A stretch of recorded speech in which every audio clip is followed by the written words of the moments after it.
Bonjour à tous, nous sommes mercredi 26 mars. Ce soir, Zelensky vient chercher son argent de poche. Macron va le recevoir. Oui, parce que, il a bien dit Macron, la priorité, c'est la sécurité de l'Ukraine, hein, le bien-être des Ukrainiens, et non pas le bien-être des Français. Hein. L'école va mal, les hôpitaux vont mal, certaines administrations vont mal, mais ce qui compte, c'est de donner de l'argent pour l'Ukraine. C'est son projet.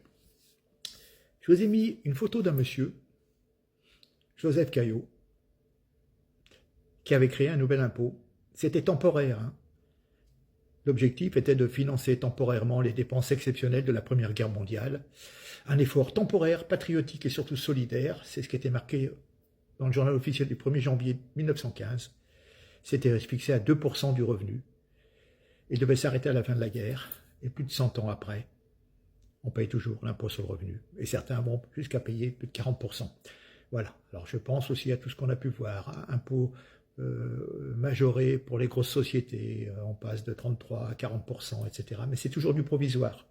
Voilà. Et donc, je vous parle d'argent et je vous parle d'un placement pour financer l'armée, l'effort de guerre. C'est un placement qui ne laisse personne indifférent. C'est un fonds d'investissement dédié à la défense, proposé par BPI France. Mais combien cela rapporte réellement? Alors, c'est lancé par le gouvernement à cause du contexte géopolitique tendu face à la menace de la Russie.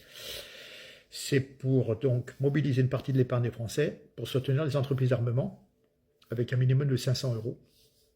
Mais, blocage des fonds pendant 5 à 7 ans et des rendements annoncés entre 5 et 15%, 15%, l'État va vous en donner 15% d'intérêt. Il doit de l'argent, on doit de l'argent à la planète entière, on a 3 000 milliards de dettes, mais on va vous donner du 15% sur votre placement. Bon. Il faut savoir que quand vous investissez en fonds propres, vous pouvez tout perdre. Ce n'est pas un livret protégé par l'État, avec un avantage fiscal, vous êtes un investisseur. C'est pas un livret d'épargne, c'est un placement à risque exposé aux aléas du marché et à la solidité des entreprises financées. Un célèbre financier, Marc Toati, nous dit France, pour financer les dépenses militaires, le gouvernement propose un placement sans rendement minimum, sans capital garanti et bloqué sur 5 ans. Même Madoff, vous savez, le célèbre financier qui avait escroqué beaucoup de personnes, même Madoff n'aurait pas osé. Le pire, c'est que ce n'est pas une blague. Quelle tristesse. Voilà. Et oui, ne rigolez pas, c'est quand même, comme disait Coluche, ne rigolez pas, c'est avec votre pognon. Voilà. Donc, on peut penser, y aura-t-il des gogos patriotes qui seraient prêts, paraît-il, à placer leur argent les yeux fermés? On ne vous annonce pas ce rendement. Hein. Donc, on peut très bien vous dire, au bout de 5 ans, tout compte fait, on vous en donne 2%. Hein, voilà. Donc ce qui va se passer est très simple, il va y avoir un échec peut-être programmé de cette foireuse mobilisation volontaire de l'épargne populaire. Et puis, écoutez, on a été gentil, on vous a proposé un placement, ça n'a pas marché. Donc la mort dans l'âme, il va y avoir une taxation d'office de l'argent dormant des Français, par exemple, un emprunt forcé. Je vous en ai parlé il y a quelques semaines, voilà. Je le répète, avec un placement sans rendement minimum, sans capital garanti, bloqué sur 5 ans, vous risquez de tout perdre, et pire, vous ne pouvez même pas les poursuivre en justice. C'est du génie dans l'arnaque. Donc, je pense sincèrement que si ça finance des sociétés d'armement, je pense à Dassault pour le Rafale ou d'autres entreprises qui fabriquent les canons César, etc. Il n'y a pas de raison qu'on perde de l'argent. Mais avec l'État, dès que l'État touche quelque chose, on perd de l'argent. Alors c'est bizarre. Donc, vous faites comme vous pensez. Sachez une chose, dans ce qu'on investit, c'est de la bourse.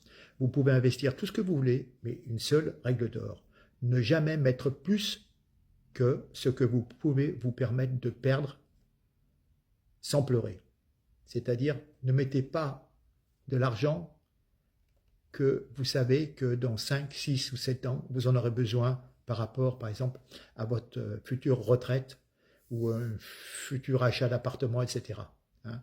Vous le mettez, c'est un argent dont vous n'avez pas besoin, vous faites un effort de guerre, mais sachez que déjà si vous retrouvez une partie du capital, c'est déjà bien. Les intérêts à 15%, je ne comprends pas, hein, parce que s'ils promettent 15%, je peux vous dire que le monde entier va venir donner de l'argent à la France. Et non, non, ils ne les donnent pas, non, ils ne proposent pas l'argent aux Américains, les prêts, les emprunts aux Américains, aux Chinois, etc. Ils le proposent aux petits Français qui ne savent pas se défendre en leur disant peut-être qu'on vous donnera à 15%, mais rien n'est garanti.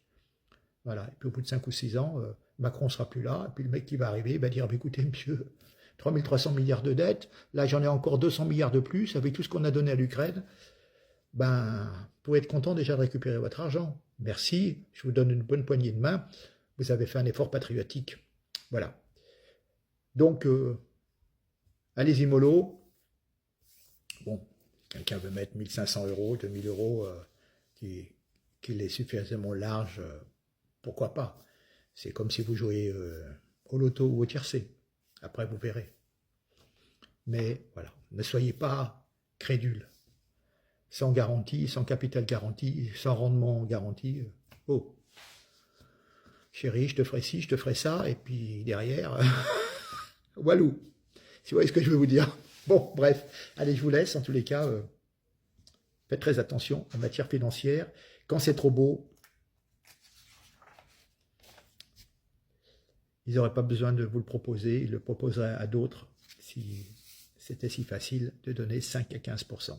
Merci, au revoir, partagez, faites attention. Merci.